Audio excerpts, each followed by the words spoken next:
కర్నూలు జిల్లా అలారుద్దీన్ బ్రిడ్జికి రంధ్రం పట్టడంతో వాహనాల రాకపోకలకు తీవ్ర అంతరాయం ఏర్పడింది. 8 దశాబ్దాల క్రితం నిర్మించిన ఈ బ్రిడ్జిపై నుంచే వాహనాలన్నీ వెళ్తుంటాయి. శిథిలావస్థకు చేరుకున్న బ్రిడ్జికి మరమ్మతులు చేసేందుకు అధికారులు ఉపక్రమించారు.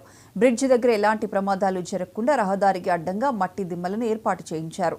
దేవనకొండ క్రాస్ నుంచి వెళ్లాల్సిన వాహనాలను పత్తికొండ వైపుకు మళ్లించారు. దెబ్బతిన్న బ్రిడ్జ్ నిర్మాణం పూర్తయ్యేంత వరకు ఎలాంటి వాహనాలను అనుమతించమన్నారు అధికారులు. ప్రధాన బ్రిడ్జిపై నుంచి వెళ్లే అవకాశం లేక వాహనదారులు నానా ఇబ్బందులు పడుతున్నారు. కర్నూలు బళ్ళారి రహదారి 65 కిలోమీటర్లో పురాతనమైన కట్టడం. ఇది బ్రిటిష్ కాలంలో కట్టింది. అటువంటి ఆ బ్రిడ్జికి ఇంతకు మునుపు ఒకసారి హోల్ పడి ఉంటే ఎక్స్పాన్షన్ జాయింట్ హోల్ పడింది. దాన్ని రిపేర్ చేశాము. మళ్ళీ ఇప్పుడు ఈ సంవత్సరం 2 ఇయర్స్ బ్యాక్ అది పడింది. ఇప్పుడు మళ్ళీ ఈ సంవత్సరం మళ్ళీ ఒకటి హోల్ పడింది.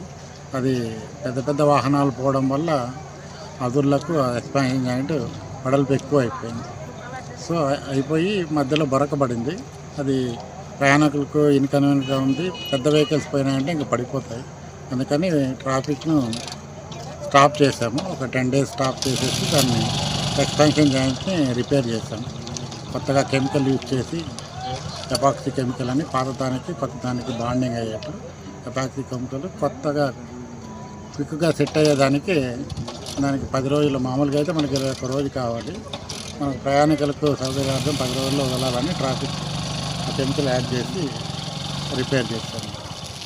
బళ్ళారి నుంచి కర్నూలు ప్రధాన రహదారి అయినటువంటి ఈ రహదారి మీద అలారుద్దీన్ దగ్గర బ్రిడ్జి నిర్మాణం 1940లో కంప్లీట్ అయింది. అంటే ఇప్పటికి దాదాపు 85 సంవత్సరాలుగా వస్తుంది. కాబట్టి ఈ బ్రిడ్జి ఇప్పటికైనా స్టాండర్డ్ ఉంటుంది. కింద పిల్లర్ వేయకుండా గోడేసి నిర్మించడం జరిగింది. దాని మీద ప్రస్తుతం ఉన్న దాంట్లోన తీసేసి రిపేర్ చేయాల్సిందిగా కోరుతున్నాం. ప్రస్తుతం పక్కన అందరిలో నీళ్ళలో మన వాహనాలు వెళ్లే విధానం చూస్తున్నాం. కాబట్టి ఇది యాక్చువల్ గా 1940లో ఆనాటి బ్రిటిష్ గవర్నర్ జనరల్ లో ఇచ్చిన కెపాసిటీ 11 టన్ ఓన్లీ. ఈ రోజు 20 టన్నుల వరకు నడుస్తున్నది. ఈరోజు R&B డిపార్ట్మెంట్ కానీ మిగతా వాళ్ళు కానీ చర్యలు తీసుకోవాలా. ఈ బ్రిడ్జి కెపాసిటీ ఎంత, వెహికల్స్ ఎంత, 4 వీలర్స్ వచ్చేసి ఓన్లీ అప్ టు 11 టన్స్. కానీ ఈ రోజు 14 టన్నులు, 16 టన్నులు, 20 టన్నుల వరకు నడుస్తున్నాయి.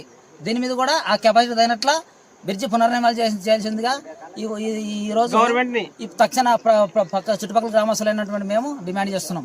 Thank you. మా పేరు పుట్టమల గ్రామం. ఈ బ్రిడ్జి 1940లో కంప్లీట్ అయింది. అంతకు పూర్వం 5 సంవత్సరాల నిర్మాణం జరిగిందని మా పూర్వీకులు, మా తాతలు చెప్పినారు. కంప్లీట్ అయిన 1940. కాబట్టి యానా పురాతనమైన బ్రిడ్జి. దీన్ని ఇప్పుడు కింద పిల్లర్ కాకుండా గోడ నిర్మాణం జరిగింది.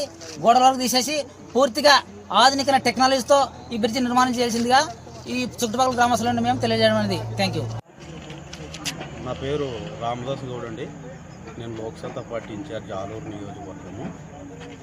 అయితే ముఖ్యంగా ఈరోజు దేవనకొండ మండలము మరియు ఆస్పారి పరిధిలో ఉన్నటువంటి అలారుద్దీన్ గ్రామానికి సంబంధించిన బ్రిడ్జు ఇది గత బ్రిటిష్ కాలం నుంచే నిర్మించినది. అయితే 2-3 రోజుల నుంచి ఇక్కడ రాకపోకలు బంద్ అయినాయి. అది ఎందుకోసమని మేము వచ్చి ఈరోజు పరిశీలించగా ఇక్కడ ఒక హోల్ పడింది. అయితే గతంలో నుంచి కూడా ఈ హోళ్ళు పడినాయని చెప్పి ఎగ్జిక్యూటివ్ ఇంజనీర్ వారు వాళ్ళంతా కూడా చెప్తున్నారు. కానీ ఇప్పటి వరకు ఎందుకు ఈ నిర్లక్ష్యం వహించారనేది మేము గవర్నమెంట్కి ప్లస్ R&B వాళ్ళకి మరియు అందరి